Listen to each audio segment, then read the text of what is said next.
First of all, I know we're working for a charity and everything, but don't you have a box I could stand on when I'm next to her?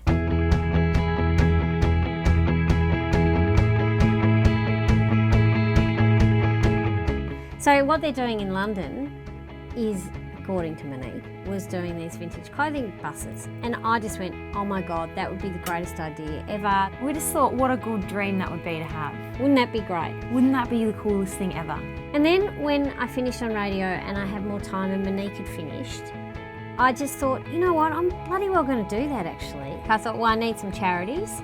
So I love Centacare and Hutt Street, and I went to Dale and I said to Dale, what do you think? I thought this is something that Centacare has to be involved in.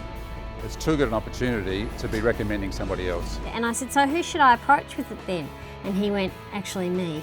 The opportunity for Centacare to take our work to the public, and now of course the added opportunity to work in partnership with Hutt Street, is really, really good news for Centacare, really, really good news for Hutt Street. Oh look, we're always looking for new ideas and anything a little bit innovative, and it's probably a little bit like Amanda too. We thought it was a little bit crazy, but actually sort of fitted with what we're about as well. And then from there it just pretty much steamrolled. We went and Dale gave us the money to buy a bus, and we found a bus in the mid-north. So then I just sort of made a cold call to Torrens Transit going, hi Doug, I've got a bus. Could we leave the bus there with you? Not only did they say you can store the bus, in fact, they kind of upped that and said, actually, do you want to sell that original bus that you've bought and we'll give you a bus? It seemed like the right thing to do after hearing what you're looking to do with it. We had a bus, you had a need.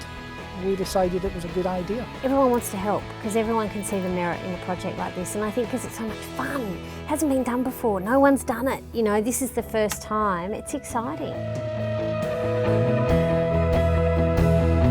She's a bit of an icon, Dulcie, and so she was being almost like a full-time volunteer for many years. It was a natural thing for it to be called Dulcie's bus as well, but she's a little bit, as she said, she's an icon of Hutt Street. She represents everything that's good about Hutt Street as well. Oh, I hated the thought of it. At first, having my name plastered all over. But then I suppose I got used to the idea. This is our spot.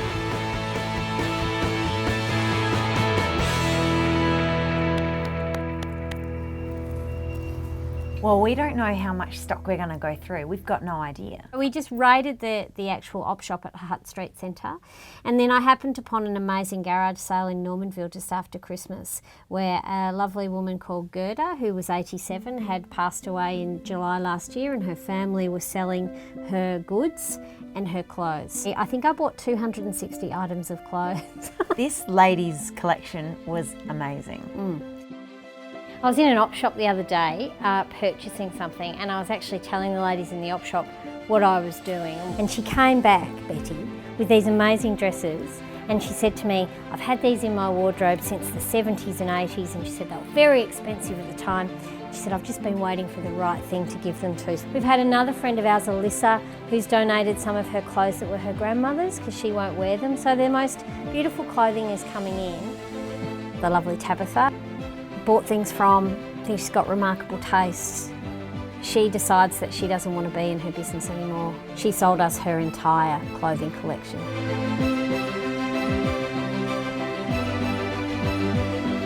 My name Tabitha is actually in the Bible, and it means, in the Bible it was stated that she helped people and she contributed either giving clothes or food. And when I met you and heard your story, that's what's made me fall apart.